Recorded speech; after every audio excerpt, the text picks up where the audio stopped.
Your biggest social media problem isn't about your content.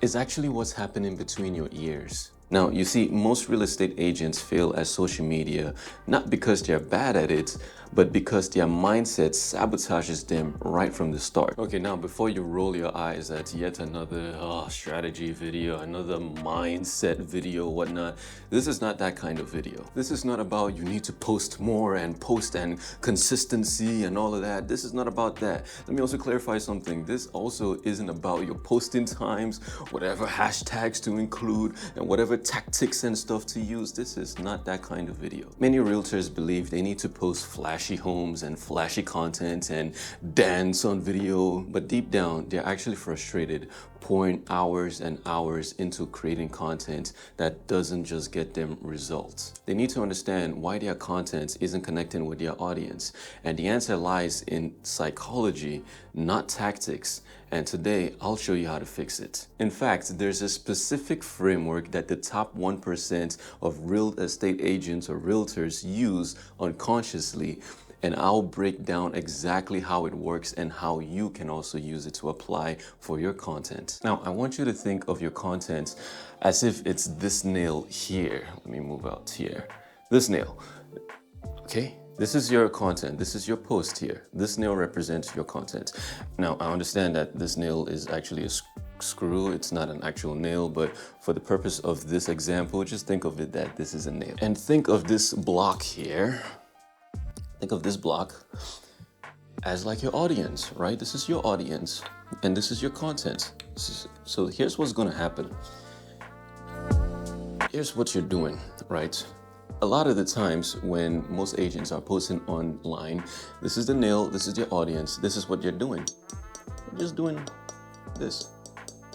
Just little taps, little taps. They have barely gone through and broken through to really get through their audience and get their content and get their messaging through to their audience. They're just doing little taps like this. Just little.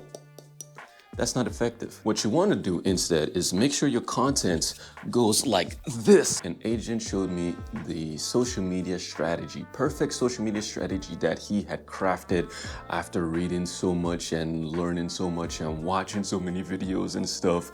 And he had crafted the perfect social media strategy for him. Now I looked at it. He had beautiful photos, great captions, professionalism, and all of that was looking good. And yet he had 0 leads for 6 months. Why? Because he was making the same psychological mistake that most agents make consistently on social media. Now, I'm a digital marketer for over 5 years now, specializing in social media marketing, video marketing, and email marketing. And I've spent years, months, days, hours, minutes, seconds studying and working hands-on experience what contents truly resonates, especially in real estate where trust really matters. So first, let's talk about the first R, which is resonance. Now, here's what most real estate agents get wrong. They think they have to impress their audience. They have to be impressive on social media. But that's where the problem is. Rather than impressing your audience or impressing whoever you're watching, rather focus on connecting with them. That is what causes a much deeper connection with your audience and makes you win more business. If you're just impressing them or impressing people who are watching your stuff or reading your stuff, they're going to be there for a short time. They're going to be on your profile for a very short time. They're not going to be following you for the right reasons. And you want people to be following you who mainly, of course, are there to do business with you or at least help you build a community around what you can do for them. So let me show you how this works on here. Most real estate agents will be posting something like this. Beautiful 4-bed, 3-bath home in, put the neighborhood there. Well, that's fine. That's okay. We need to take it 3 steps further, at least 3 steps further, or at least 2 steps further from this. And this is where you start to resonate with people. You talk about stuff like this. This kitchen is where 3 generations of family recipes were passed down. Now it's waiting for new memories to be made. Now this is of course just talking specifically about like the kitchen part of things, right? But you see how you take something so simple and mundane and stuff like beautiful 4-bed, 3-bath home in whatever the neighborhood is, and you convert it into something that they can actually start picturing and imagining, right? 3 generations of recipes passed down in this kitchen in this specific area. That's insane. What other memories can you as a buyer or whatever the other person is, if you're talking to the buyer, they'll be thinking, what are the memories can I even create from this kind of space then? And how about this other example where you're having open concept living room or dining area, and that's it. Well, again, that is fine and okay to include somewhere. On social media, we want to connect with a more deeper level, right? So you're going to do something like this. Here's where birthday candles are blown out, where Thanksgiving turkeys make their grand entrance, and where Monday movies become family traditions. Oh, that really paints the picture to the open concept living room or dining area. Now remember, you're not just selling a home, you're connecting with the deeper emotional journey of your audience and inviting them to this journey with you, or if they would be willing to get on that journey. So you notice how this shifts the conversation from features to feelings, right? Features to an actual story, right? Now, this shift is super important. Remember, it's not just about selling a property. It's about selling a lifestyle and a sense of belonging. And when your content reflects the journey of homeownership, you naturally attract clients who value those things. So this isn't just fluffy storytelling. This is actually tapping into the psychological principle of narrative transportation. Here's the final example for this, right? We have 2-car garage with built-in storage. Again, that is fine. That is cool. Now let's take this 2 to 3 steps further. This space has launched countless hobbies, from restoration projects to band practices. Its previous owner turned half into a woodworking shop where he built his daughter's first dollhouse. What dreams will you build here? Oh, that is powerful. By the way, you might be thinking, this is super long. It's social media.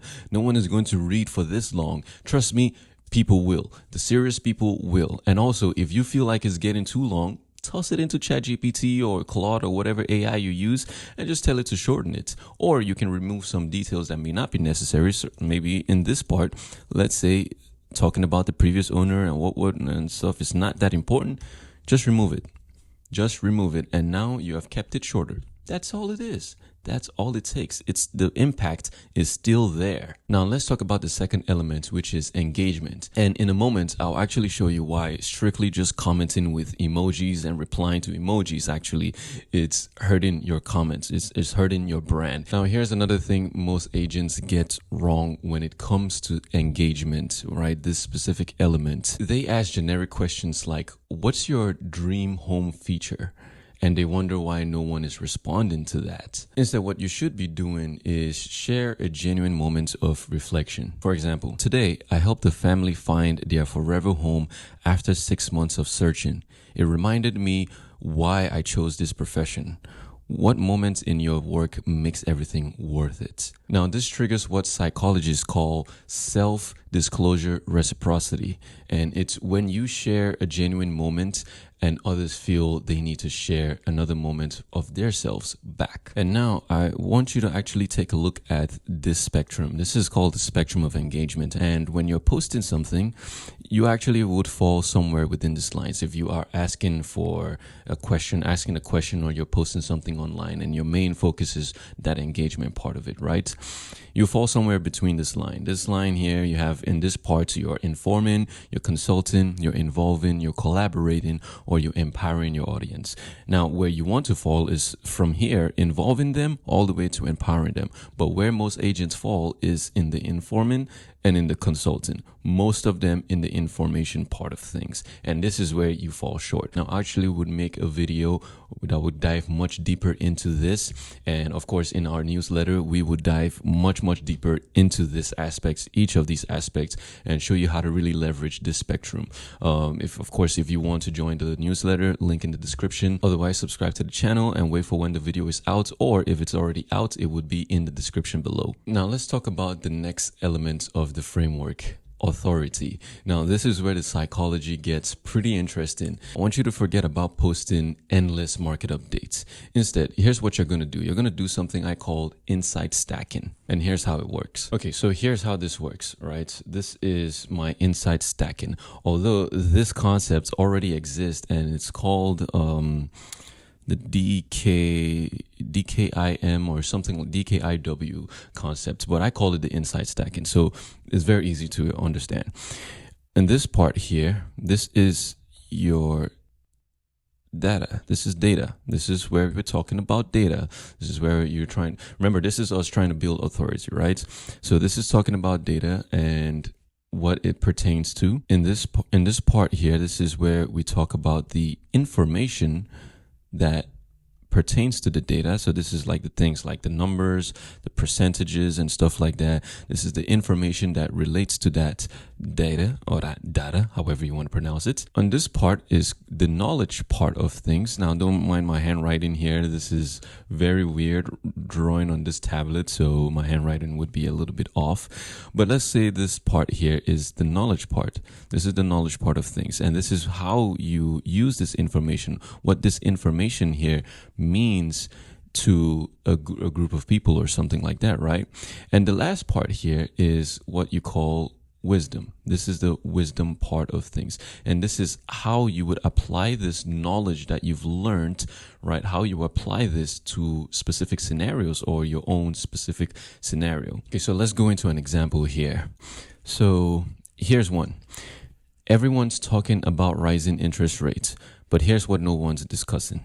How it's actually creating unique opportunities in our local market for buyers who understand something. We'll put the insight there. So notice how you're not just sharing information here, you're also providing contextual wisdom that demonstrates your deep market understanding and your deep expertise. So you want to go from providing statistics, because anyone can look that up and find that anywhere, to providing insights, your wisdom.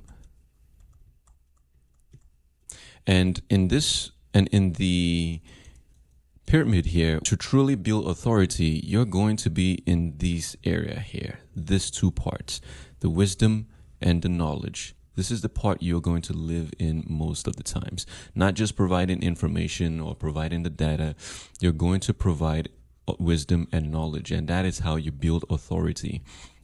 And this is how the 1% of real estate agents, realtors, this is where they build. This is what they do, this and this. So consider this, just think about this. Studies have shown that we actually make decisions based on our emotions first, but then we justify them with logic. So now we have talked about resonance, we've talked about engagement, and we're now in authority. And most of the times we talked about connecting emotionally, right? First, before we have gone to using that knowledge and using that information to connect both, right? So we connect with emotions first, and then we justify them with logic. So this means that while the market statistics and the market data are important, they need to be framed within relatable stories that evoke emotions, that connect with people on a much deeper level. And finally, let's talk about the last element of this framework, legacy. Now, this is not about posting throwback Thursdays and stuff from the past and stuff like that. This is not about that. This is about creating content that actually builds trust on long term. It's about creating content that won't be forgotten the next minute. It's about creating content that gets your audience to grab their pen and notepad to take notes because they don't want to miss the value that you're going to provide. Now, in this part, what you want to actually do is you want to start documenting the transformations that you have done or you have seen for your clients or for other people. You want to start documenting those transformations, noting down the things that have changed in history from where they were to what's happening now. You want to link that past to the present. And this type of content does three things psychologically. First, it creates a temporal connection, which is basically linking the past to the future. Second, it demonstrates your community investment. And third, it shows that you understand real estate beyond transactions, beyond just the numbers. So to recap, we've talked about resonance, we've talked about engagement, we've talked about authority, and now we've talked about legacy. And to put it all together, we've talked about the narrative transportations, why stories convert better than the statistics. We've also talked about emotional congruence, matching the content to the audience's emotional state. We've talked about trust triggers and using your wisdom and your knowledge and using that to help you build authority. And we've talked about connection catalysts, that is the legacy, documenting the transformations that have happened in the past to now that's happening in the future and what that means for the whole community. So we need to put this all together into a practical application, right, for you, how you can start implementing it today or at least next week. So let's go over to this, right? You're going to do this for at least 1 month, at least a month. Try it out, because especially if you're new, this is something that you're going to have to keep building, because it's a skill that you have to, keep exercising all the time. And it's not something that you can just do it for once and forget it. It's something you're going to have to keep doing. So here's your plan. On Monday, or whichever day you decide to start doing this, I need you to share a genuine reflection about your real estate journey. This is going to pertain to the resonance part of things. Share something genuine that is a reflection you've done. Maybe reflect on something you've done, a client meeting, actual business meeting, or something you've seen in the data, or something like that. Share a reflection of your real estate journey, where you have been to how you've gone to now. It can be something that you have also mixed in with your real estate journey. Next, on Wednesday, or the next day you're going to do this, is you're going to post an insight about the market dynamics that others are not discussing. And there's a lot of people that are not discussing about the market dynamics. Now, this would pertain to the authority part of things, right? This would help you build that trust with your content and with your brand. Post an insight about the market dynamics. Just think about it for a second. Don't just look at the data and reshare. Just think about what that data really means and then post that. Then next, on Friday, you're going to document the ongoing story of a significant property or neighborhood transformation. Now, this is going to pertain to the legacy part of things. You can go as much deep as you want into this, or you can go just a little bit enough to where you understand how this concept works and how that means, or what I mean by that is, let's say, for example, in this community that I am in, there was a Publix that was just recently built like last year or so, and the whole community came around that whole Publix during the opening day. It was one of the biggest Publix that has been made in Florida, I think in Florida for the whole part. So the whole community came around there, shared lots of drinks, shared lots of smiles, and shared everything on the opening day. Now, depending on how deep you want to go into that, you want to show that transformation of how it was before to how it is now. And of course, position it and frame it in a way where you are like the authority and you are the expertise in that area. You have the expertise in that area where you can help someone find a property or sell their property in that area that, can help them bring smiles to faces or something like that. You want to document that kind of transformation and, of course, position yourself in a strategic way. And finally, throughout this whole process, while you're doing this, maybe even for 2 months or 3 months plus, or however long you want to keep doing this, and I hope you keep doing this forever, you want to engage authentically in conversations about these topics. Now, this pertains to the engagement part of things. And as I mentioned previously, that just posting an emoji and that's it, replying to a comment with an emoji and that's it, is actually hurting your brand. This is what I'm talking about here. And you want to actually start sparking engagement and sparking conversations in your comment section, because not only does that help with the algorithm, but look at the spectrum once again. Like, you want to be from here to here. You want to pertain to these parts of things, not just inform and let go or whatnot and just post your emoji, reply with an emoji and move on. There might be boring comments, of course. There might be some people be like, great stuff, or whatever this is. Try to spark conversation. Some people are just not maybe good conversation starters. That's how you need to be. You need to be a little bit better at starting conversations in your comment section. Maybe they're not taking the lead in starting conversations. You take the lead into that. So you notice how none of this requires you to be dancing on social media or dancing for TikTok or Instagram or sharing your morning routine when you wake up in the morning and you make your coffee or tea. This is about creating content that matters.